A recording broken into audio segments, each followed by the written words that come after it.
When people ask me where my depression stems from, the answer I always go to is I always felt as if I was never good enough. That no matter what I do or say or look like, that it is never good enough for anyone. The earliest memory of having depression is in my freshman year of high school. I was grounded for getting an F in history and I was stuck at home.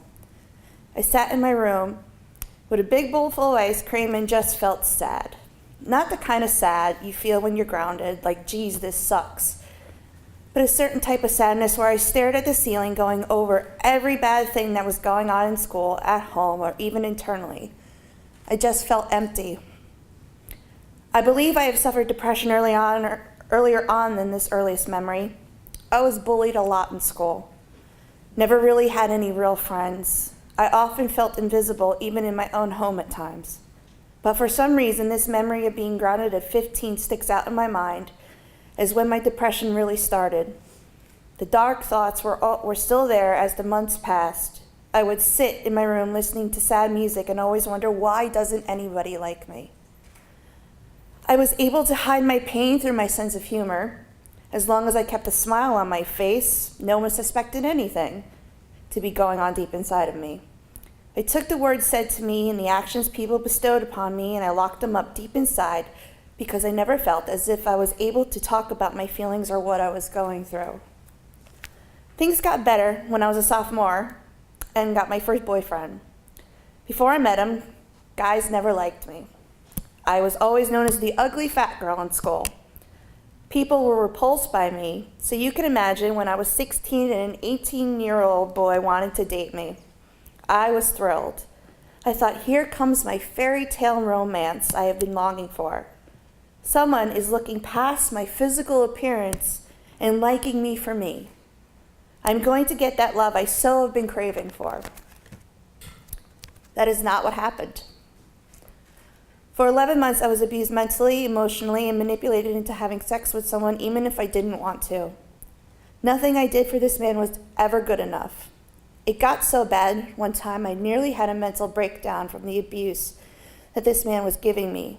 I just remember crying and laughing hysterically at the same time, thinking, why am I dealing with this? But I knew the reason why.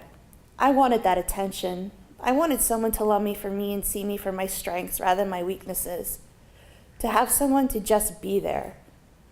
Luckily, my mom helped me get out of that situation, but it didn't change the fact that I was alone, and I probably would be for the rest of my life. Life got better for a while, till I had to move to a new town after high school. I went from having friends, feeling like I finally belonged, and went to again being alone. Sure, I made friends, but they were more like wolves in sheep's clothing, only using me to get what they needed, then left me for someone new or when they didn't need me anymore. So my 20s, to sum up, were just hopeless. I tried college but flunked out my first semester because it just reminded me of being in high school all over again, which triggered all those bad memories. I bounced from job to job, had a bout of horrible relationships, and made one bad choice after another. The one thing they all had in common was the feeling deep inside that I wasn't good enough. Even when I tried to go out with friends and have fun, I would drink till I was almost blackout drunk to try to get over my social anxiety. I wanted people to like me, to notice me, to see I was worth something, but alas, that thirst was never quenched. Then out of the blue, I fell in love, with a woman nonetheless. I tried to resist it because I wanted to be normal, to fit in. I thought I would lose everything I had if anyone found out I was dating a woman. Though it brought some hardships between me and some family members, it went better than I thought, and I didn't care because I was in love. This person was everything to me, and I finally found that person I could see myself growing old with. Too bad she didn't feel the same way. A year and a half into the relationship, she cheated on me, and my whole world fell apart. That's when my depression I had so desperately been trying to bury took over. My future went to having so many plans to nothing but blackness. I felt there was nothing to live for anymore. I didn't eat, I didn't sleep, and if I did, it was only for 3 to 4 hours a night. One night, I laid in my bed and I remember taking 4 Tylenol PMs and texted a friend asking, if I took a whole bottle of these, would it kill me and would anybody miss me? It was the first time ever in my life I wanted to die. All because I gave my all to another person, tried to be the best person I could be, but it wasn't good enough. I was left to be alone again. I tried seeking help, but where I was living, nothing was available for 3 months due to not having insurance. So I tried to help myself in the only ways I knew how. I drank a lot. I bounced from relationship to relationship, trying to forget searing emotional pain that flowed through me day in and day out. It just seemed to get worse from there. I left my mom's and moved in with a friend, and a ray of hope happened. On February 20th, 2012, I met the most amazing woman I had spoken to. We met on a dating app and we hit it off right away. Of course, I was scared to meet her because all my dates I had before her left when they found out what I looked like in person. Hell, I was even scared she would leave because the first words out of her mouth when we met were, "You don't look anything like your pictures." I thought, here we go, another one. I even asked her before she left that day, "So, are you going to run away like everybody else, or do I get to see you again?"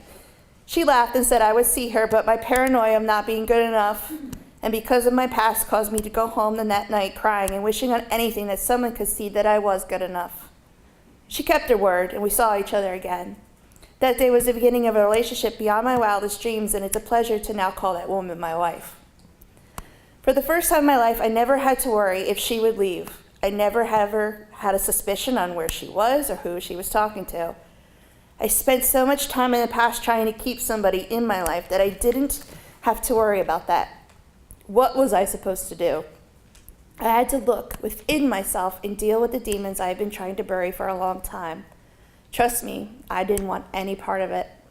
But being away from my family again in a new city with no friends, I had to figure out why I was the way I was. Why didn't I want to go out and meet new people? Why was I sad all the time? Why do I still feel like I am not good enough? I didn't want to live my life in sadness and pain. I knew bringing up past memories and feelings would be a trigger, but I had to move on from it somehow. I have been in therapy for 4 years and on medication for 3. I've learned a lot about myself, and to sit with someone and talk about my problems made me feel free. I finally felt like I wasn't crazy in how I felt, and that my feelings were valid for everything I have gone through. For a long time, I was ashamed of my mental illness. I didn't want it to be another thing I had to deal with. But I've learned mental illness is nothing to be ashamed about. Everyone goes through things in life, and some people are not as affected as others. But just because you suffer from depression or anxiety or bipolar or whatever diagnosis you have does not mean you're less than anyone else in this world. You are just you, and you should love everything about yourself, including how your brain works. My mental illness has made me into the person I am today and has helped me love that side of myself as much as the other sides. You are good enough. I am good enough. And we are all good enough. Thank you.